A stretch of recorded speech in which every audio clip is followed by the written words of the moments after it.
Hello everyone, welcome to लचपीसियस। दोस्तों, आज हम हिंदी माध्यम से यूपीएससी टॉपर रवि सिहाग जी का जीएस पेपर सेकंड का कॉपी लेकर के आए हैं, जिनका ऑल इंडिया रैंक 18 है और इन्होंने हिंदी माध्यम से पहला स्थान प्राप्त किया है। तो आज हम देखेंगे कि किस प्रकार से आंसर राइटिंग करते हैं और किस तरह से अपने आंसर में ये नवाचार लाते हैं, किस तरह से अपने आंसर को यूनिक बनाते हैं, और साथ ही साथ ये भी देखेंगे कि जो लगातार हम गलतियाँ करते आ रहे हैं तो उसको जो है उसका मूल्यांकन करेंगे और उसको सुधारने का प्रयास भी करेंगे। तो आइए रवि सिहाग के कॉपी से आज कुछ नया सीखते हैं। देखिए दोस्तों, पहला क्वेश्चन देखते हैं।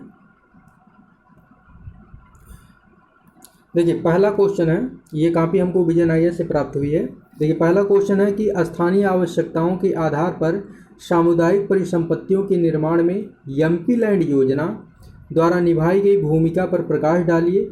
साथ ही इसे निलंबित करने के हालिया कदम का समालोचनात्मक मूल्यांकन करना है। तो देखिए यहाँ पर जो एमपी लैंड योजना है ये इस क्वेश्चन का कोर वर्ड है। तो देखिए अब ये किस तरह से जो है आंसर राइटिंग कर रहे हैं। देखिए जो कोर वर्ड है उसी का जो है इंट्रोडक्शन दे रहे हैं। हम लोग क्या करते हैं, हम लोग पूरा ऐतिहासिक काल से अब तक पूरा जो है भूमिका बनाने लगते हैं। ऐसा कुछ नहीं करना है। डिमांड और सप्लाई के बेसिस पर आपको आंसर राइटिंग करना है और जितना आपसे क्वेश्चन में डिमांड किया जाए उतना ही आपको जो है सप्लाई करना है, उतना ही लिखना है।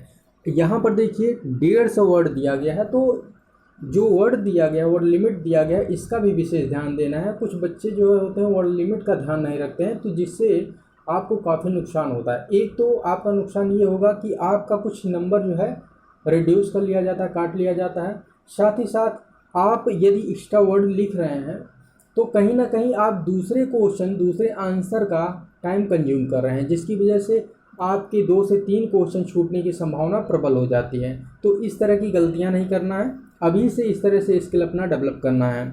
तो देखिए ये जो कोड वर्ड है एमपी लैंड योजना, इसके संदर्भ में लिख रहे हैं कि एक केंद्रीय क्षेत्र की योजना के रूप में एमपी लैंड योजना प्रत्येक सांसद को अपने क्षेत्र में प्रति वर्ष 5 करोड़ रुपए का बजट स्थानीय सामुदायिक परिसंपत्तियों के सृजन हेतु प्रदान करती है। बस सिंपल वे में लिखते हैं और उल जलूल बातें नहीं लिखते हैं, ठीक है। तो उल जलूल बातों को लिखने से बचना होगा। साथ ही साथ देखिए ये टू द पॉइंट लिख रहे हैं, इधर उधर की बातें नहीं कर रहे हैं, डिमांड के अनुसार लिख रहे हैं। देखिए यहाँ पर जो टू द पॉइंट लिख रहे हैं कि ये साल आधारित परियोजना है, ये सामुदायिक स्तर पर कार्य की जाती है इसके माध्यम से। देखिए यहाँ पर कितना बेहतर तरीके से इन्होंने एग्जाम्पल कोट किया है। देखिए यहाँ पर लिख रहे हैं कि केरल बाढ़ के दौरान राहुल गांधी द्वारा इस निधि का प्रयोग किया जाना, शशि थरूर द्वारा दिव्यांग कल्याण और शिक्षा में निवेश करना, प्रधानमंत्री द्वारा अपने संसदीय क्षेत्र बनारस में घाटों के निर्माण पर कार्य करना। देखिए ये सब एग्जाम्पल मैं बार बार कहता हूँ कि आप लोगों को न्यूज़पेपर पढ़ना है और न्यूज़पेपर के साथ साथ आप लोगों को अपना सिलेबस याद रहना चाहिए, ताकि पता तो चले कि न्यूज़पेपर में जो कंटेंट है, जो न्यूज़ आया है, वो हमारे सिलेबस से रिलेटेड है या नहीं। तो आपको आपका सिलेबस याद रहना चाहिए। यदि आपके सिलेबस से संबंधित कोई न्यूज़ आता है न्यूज़पेपर में तो उसको पढ़िए और विचार करिए कि किस तरह से मैं उसको एग्जाम्पल के रूप में कोट कर सकता हूँ, राइट। और एक अपना जो है डायरी मेंटेन करिए।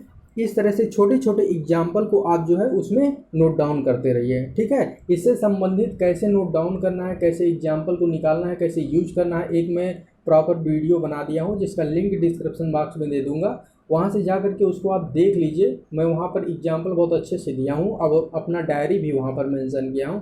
तो आप लोग वहाँ से जा करके उस वीडियो को देखिए और उसका लाभ उठाइए, ठीक है। और लगातार आंसर राइटिंग करिए। देखिए आंसर राइटिंग के लिए हमारा एक जो है पेड ग्रुप भी प्रारंभ हो गया है।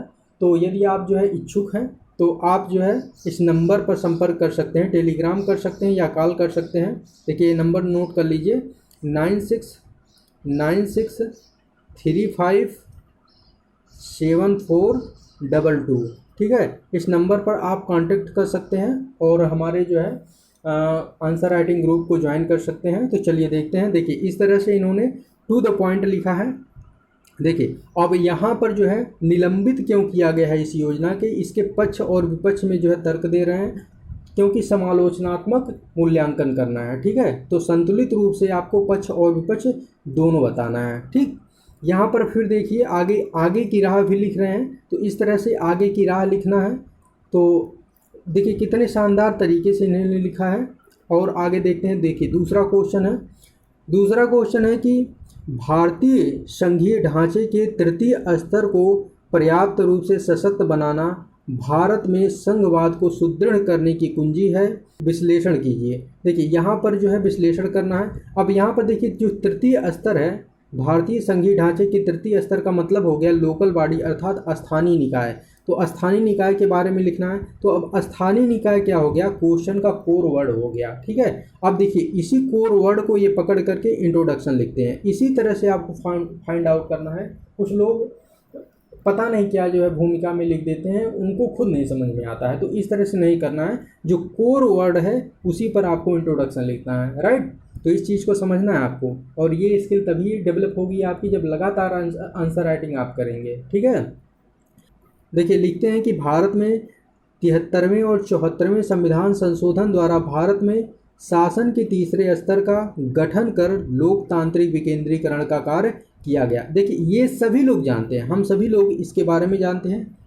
आपको लगेगा कि कितने सिंपल वे में लिखे हैं, लेकिन नहीं, यदि आप लिखने लगेंगे तो आपको प्रॉब्लम फेस करना पड़ेगा। ये चीज़ आपको सिंपल लगेगा, ठीक है, लेकिन आपको ये जानना है आंसर राइटिंग करके कि कैसे लिखना है और कहाँ पर क्या लिखना है।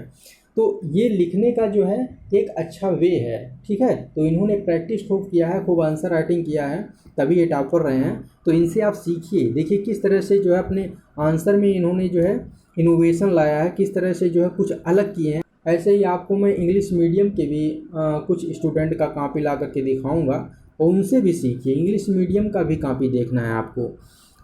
देखिए इस तरह से इन्होंने देखिए बुलेट पॉइंट में अपनी बातों को रख दिया है, ज़्यादा जो है लंबे लंबे सेंटेंस में नहीं रख रहे हैं।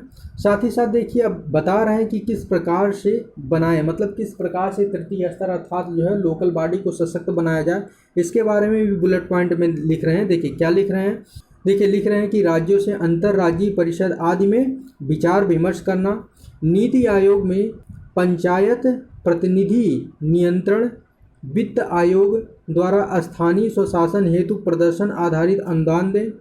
ठीक है, देखिए इस तरह से फिर यहाँ पर लिख रहे हैं कि राज्य सरकार पर्याप्त हस्तांतरण करे, किसका हस्तांतरण करे, शक्तियों का हस्तांतरण करे, कराधान की शक्ति दे, कौशल विकास एवं जागरूकता सृजन करे, 11वीं और 12वीं अनुसूची के स्तर पर कार्य स्थानांतरण करना। ठीक है, ये सब इन्होंने लोकल बॉडी को सशक्त बनाने के लिए तर्क दिया है। ठीक है, यहाँ पर देखिए डायग्राम भी यूज किए हैं, तो इस तरह से आप डायग्राम भी यूज कर सकते हैं। डायग्राम का बहुत मेजर इम्पैक्ट पड़ता है, एग्जामिनर 1 से 2 नंबर जो है एक्स्ट्रा देता है। देखिए यहाँ पर इन्होंने संघ रख दिया है, उसके बाद जो है यहाँ पर राज्यों को इन्होंने लोकेट कर दिया है, और एक राज्य में जो है कई तृतीय स्तर अर्थात लोकल बॉडी होती हैं। तो इस तरह से जो है इन्होंने एक डायग्राम बना करके समझा दिया है। ठीक है, सिंपल वे में। तो आपको ये स्किल डेवलप करना होगा लगातार आंसर राइटिंग प्रैक्टिस से। ठीक है, तो देखिए तीसरा क्वेश्चन लिखते हैं कि भारत में वाक्य एवं अभिव्यक्ति की स्वतंत्रता को सुरक्षित रखने और उसे बनाए रखने के लिए मुक्त वाक्य को कम करने वाले औपनिवेशिक कानूनों में पर्याप्त रूप से सुधार करना अनिवार्य है, चर्चा कीजिए।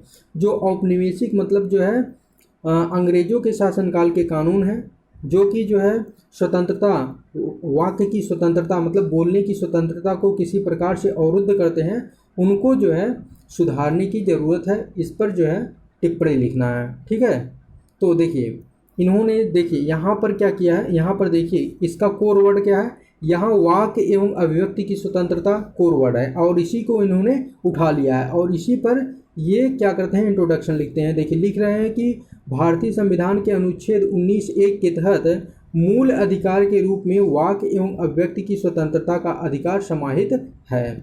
अब देखिए यहाँ पर लिख रहे हैं कि इस स्वतंत्रता के आयाम मतलब वाक्य और अभिव्यक्ति की स्वतंत्रता के आयाम रोकने के कानून, जो रोकने के औपनिवेशिक कानून है उसके बारे में यहाँ पर लिख रहे हैं। ठीक है, तो देखिए इस तरह से डायग्राम मतलब चार्ट बना करके जो है लिख दे रहे हैं। साथ ही साथ देखिए यहाँ पर कुछ वाद को कोट कर रहे हैं, जैसे केदारनाथ वाद को कोट कर रहे हैं, बलवंत सिंह वाद को कोट कर रहे हैं। तो इस तरह से जो है आपको मतलब प्रमाणित एग्जाम्पल देना है, ये नहीं उल जलूल बातें नहीं लिखनी है, इधर उधर की बातें नहीं लिखनी है, ठीक है। देखिए रामलीला मैदानवाद का यहाँ पर जो है ये एग्जाम्पल दे रहे हैं, तो इस तरह से आपको आंसर राइटिंग करना है। देखिए विधि आयोग, देखिए सुधार हेतु उपाय, तो विधि आयोग ने जो रिकमेंडेशन किया है, जो सुझाव दिया है, उसको यहाँ पर टू द पॉइंट जो है लिख देते हैं, ठीक है। तो इस सब का जो है मेजर इम्पैक्ट पड़ता है, एग्जामिनर को लगता है कि आप जो है नॉलेज रखते हैं इसके संदर्भ में, ठीक है, तो आपको अच्छा नंबर देता है। अदरवाइज आपका नंबर जो है काट लिया जाता है जब इधर उधर की बातें लिखते हैं, जब घुमाने की कोशिश करते हैं, ठीक है। तो आपको घुमाना नहीं है, अच्छे से प्रैक्टिस करना है, न्यूज़पेपर डेली पढ़ना है। कुछ बच्चे होते हैं न्यूज़पेपर से कतराते हैं, न्यूज़पेपर डेली पढ़ना है और राष्ट्रीय संस्करण पढ़ना है, ठीक है, लोकल न्यूज़ नहीं पढ़ना है। चलिए अब देखिए मैं इसको स्क्रॉल कर दे रहा हूँ, आप लोग देख लीजिए, और ये कॉपी मैं अपने टेलीग्राम चैनल पर पोस्ट कर दूंगा, वहाँ से आप लोग इसको डाउनलोड करके प्रॉपर वे में देख लीजिएगा। देखिए पॉज करके आप लोग इसको देख लीजिए, और अदरवाइज जो है कॉपी को डाउनलोड करके देख लीजिएगा, ठीक है, जिसका लिंक डिस्क्रिप्शन बॉक्स में दिया गया है। तो चलिए ठीक है, यहीं पर इस वीडियो को समाप्त करते हैं, अदरवाइज ये वीडियो बहुत लंबी हो जाएगी। मिलते हैं नेक्स्ट वीडियो में, तब तक के लिए जय हिंद जय भारत।